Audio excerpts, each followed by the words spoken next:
दिनों की डोली आती। मिलकर चलते मिलकर पढ़ते, करते ध्यान ज्ञान की बातें, सुख दुख मिलकर सहते हैं मिलकर सब बातें। सुप्रभात। आज दिनांक 18 फरवरी 2005 की इस मंगलमयी प्रातःकालीन वेला में आप सभी का हार्दिक स्वागत है। आज की प्रार्थना सभा का नेतृत्व करवा रहे हैं दीपक परमार। चरित्र साधना है, इसे अपने ही प्रयासों से पैदा किया जा सकता है, किंतु उत्तम विचार हमें हमारे लक्ष्य तक पहुंचाने में सहायक होते हैं। सुविचार के माध्यम से आपको आपके लक्ष्य तक पहुंचाने आ रहे हैं संदीप पाटीदार। लोग लक्ष्यों को प्रायः इच्छा या सपना समझने की भूल करते हैं। सपने और इच्छाएं सिर्फ चाहत से प्राप्त नहीं होते, उसे प्राप्त करने के लिए दृढ़ प्रतिज्ञ होना भी आवश्यक है। अतः प्रतिज्ञाबद्ध करने आ रही है नीलम महिड़ा। मनुष्य स्वभाव से जिज्ञासु है, वह जिस समाज में रहता है उसकी पूरी जानकारी चाहता है। इस बहाने वह शेष दुनिया से जुड़ता है। समाचार पत्र सांसारिक सिद्धियों का भंडार है। यह एक ऐसा शब्द संसार है जिसमें पूरा संसार बसा है। इसलिए आपको समाचारों से परिचित कराने आ रहे हैं अमोल सावंत। अक्षर ब्रह्म है, अक्षर ज्ञान के बिना मनुष्य अधूरा है। मनुष्य इसलिए मनुष्य है क्योंकि उसके पास ज्ञान की शक्ति है। आपकी इसी ज्ञान शक्ति को और अधिक बढ़ाने तथा रोचक जानकारियों के साथ प्रश्नोत्तरी लेकर प्रस्तुत हो रहे हैं मनोज पांडे। समूह में शक्ति निहित है, हम सब भारतवासी एक हैं। आज का हमारा सामूहिक गान देश के गौरव को परिलक्षित करता है। समूह गान के शब्द हैं सारे जहां से अच्छा। अंत में हम सभी इस संदेश से प्रेरणा लेना चाहेंगे। धनुष से जो छूटता है बाण, कब पथ में ठहरता, देखते ही देखते वह लक्ष्य का ही भेद करता। लक्ष्य प्रेरित बाण है हम, ठहरने का काम कैसा, लक्ष्य तक पहुँचे बिना पथ में पथिक विश्राम कैसा, लक्ष्य तक पहुँचे बिना पथ में पथिक विश्राम कैसा। धन्यवाद।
हमें अपना देश अपने प्राणों से भी प्यारा है।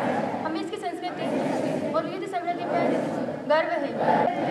सदा करते हैं हम अपने माता पिता, शिक्षकों एवं सभी बड़ों का सदा आदर करें और सबके साथ शिष्टता का व्यवहार करें। हम अपने देश और देश के प्रति सदा प्रतिज्ञा करते हैं। उनके कल्याण सुख समृद्धि के लिए हमारे जय। ऑल ग्रुप विश्राम।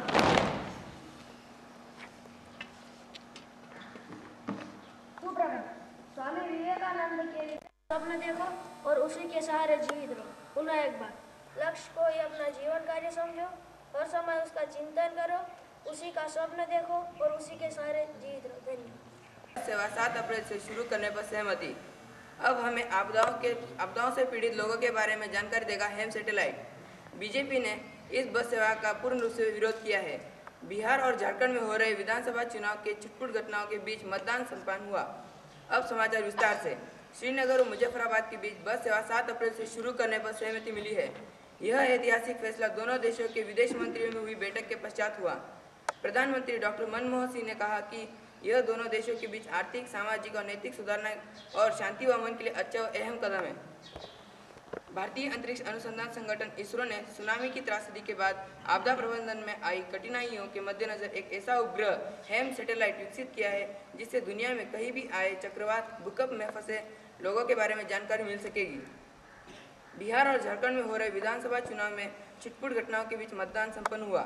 बिहार में 50 से 55 और झारखंड में 60% मतदान का अनुमान है। बिहार में मतदान के दौरान हुई हिंसा के दौरान एक व्यक्ति की मौत और लगभग 30 लोग घायल होने की आशंका है। अब प्रादेशिक समाचार। मध्य प्रदेश की पूर्व मुख्यमंत्री उमा भारती के खिलाफ मानहानि के मामले में मुख्य न्यायिक दंडाधिकारी अनिल गुप्ता ने आरोप तय किए।